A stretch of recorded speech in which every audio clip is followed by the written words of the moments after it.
धर्म के मार्ग पर चलने के लिए या धर्म के लक्षणों में ईश्वर को मानना अनिवार्य शर्त नहीं है। यह बात ध्यान में रख लेना।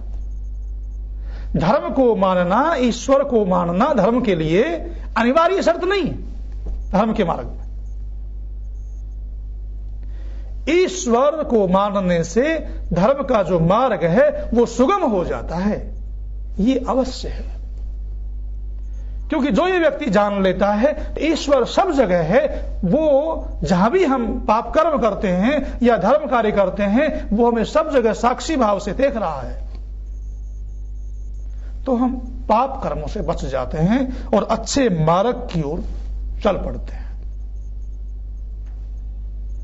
ईशोपनिषद यजुर्वेद का उपनिषद है, अंतिम अध्याय, उसमें यही कहा गया है कि परमपिता परमात्मा को सब जगह व्यापक मानते हुए अपने कर्मों का निर्वहन करो, अपने कर्तव्यों को करो, तो जीवन में कभी भी दुख नहीं उठाना पड़ेगा।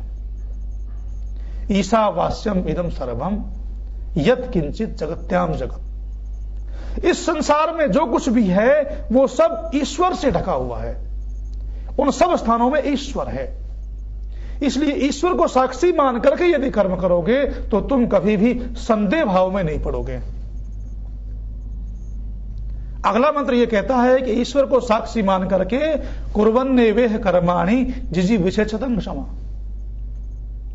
वेदोक्त धर्मयुक्त कर्मों को करते हुए 100 वर्ष तक जीने का प्रयास करो।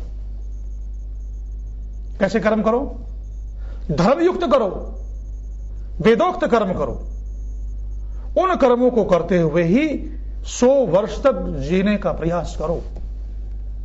धर्मयुक्त कर्म करोगे तो जैसे मैं अपने साथ व्यवहार करता हूं वैसे ही दूसरों के साथ करूं तो दूसरे लोग भी मेरे साथ अच्छा व्यवहार करेंगे, मुझे सुख मिलेगा, और सुख मिलेगा तो मेरी आयु भी 100 वर्ष की होती जाएगी।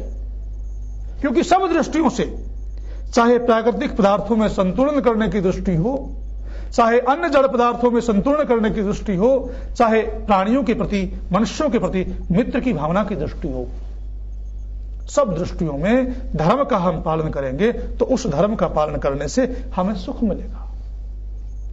दुनिया के जितने भी आज तक वेद से लेकर के धर्म ग्रंथ हुए हैं वो सब धर्मयुक्त कर्म करने का उपदेश देते हैं।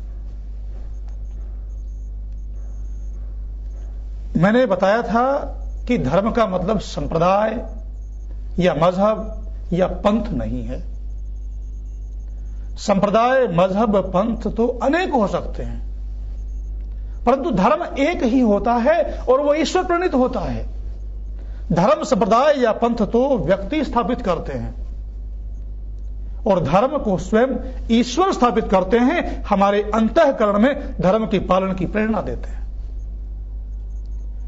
हम जब कोई गलत काम करते हैं तो हमारे हृदय में जो आवाज आती है, भय, शंका और लज्जा उत्पन्न होती है, वो परमपिता परमात्मा की ओर से होती है, और आनंद, उत्साह और प्रीति की वृद्धि होती है, वो भी परमपिता परमात्मा की ओर से होती है। धर्म में और संप्रदाय में मूलभूत अंतर है।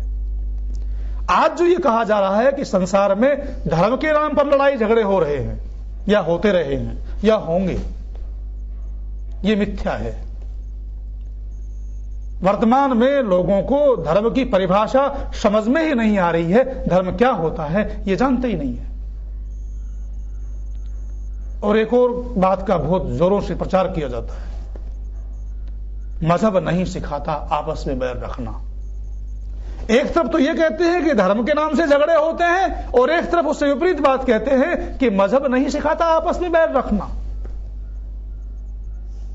जबकि तथ्य यह है कि मजहब ही सिखाता है आपस में बैर रखना। दुनिया में जितनी भी लड़ाइयां हुई हैं या हो रही हैं या होंगी आगे भी, वो सब अपनी विचारधारा को आगे बढ़ाने के लिए होती हैं, अपनी बात को मनवाने के लिए होती, और अपनी बात को जहां मनवाने की बाध्यता होती है, अपनी बात को मनवाने का जहां आग्रह होता है, अपनी विचारधारा की कट्टरता को जहां फैलाने की बात होती है, वही संप्रदाय होता है, वही मजहब होता है, वही पंथ होता है, उसे ही मत कहा जाता है।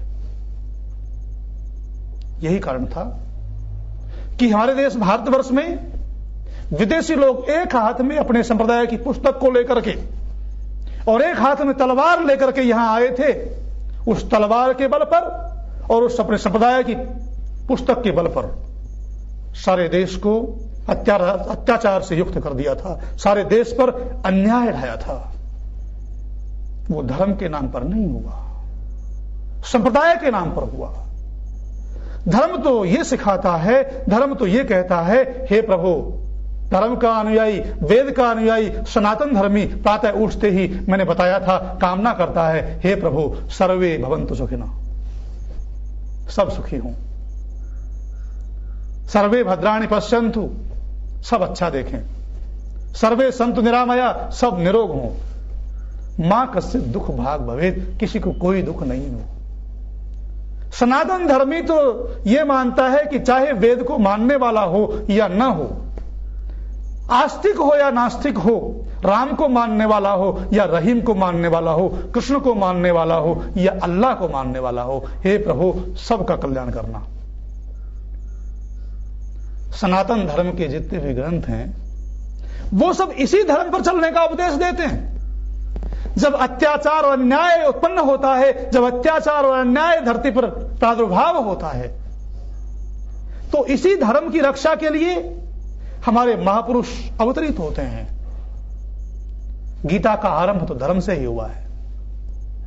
धर्म क्षेत्रे कुरुक्षेत्रे समवेता युयुत्सव मामका पांडवाश्चैव किम कुर्वत संजय। धर्म क्षेत्र में, कुरुक्षेत्र में पांडवों ने और कौरवों ने इकट्ठे होकर के क्या किया, हे संजय मुझे बताओ। धर्म से प्रारंभ होता है, क्योंकि अन्याय और अत्याचार किया जा रहा था, कर्तव्यों का ठीक ठीक पालन नहीं हो रहा था, दूसरे के भाग को, दूसरे के हिस्से को हड़पा जा रहा था, द्वेषाग्नि सुलग रही थी। भगवान कृष्ण ऐसे समय में ब्रह्म स्थिति को प्राप्त होकर के अवतरित हुए थे। और क्या कहते हैं गीता में, परित्राणाय साधूनाम विनाशाय च दुष्कृताम धर्म संस्थापनार्थाय संभवामि युगे युगे।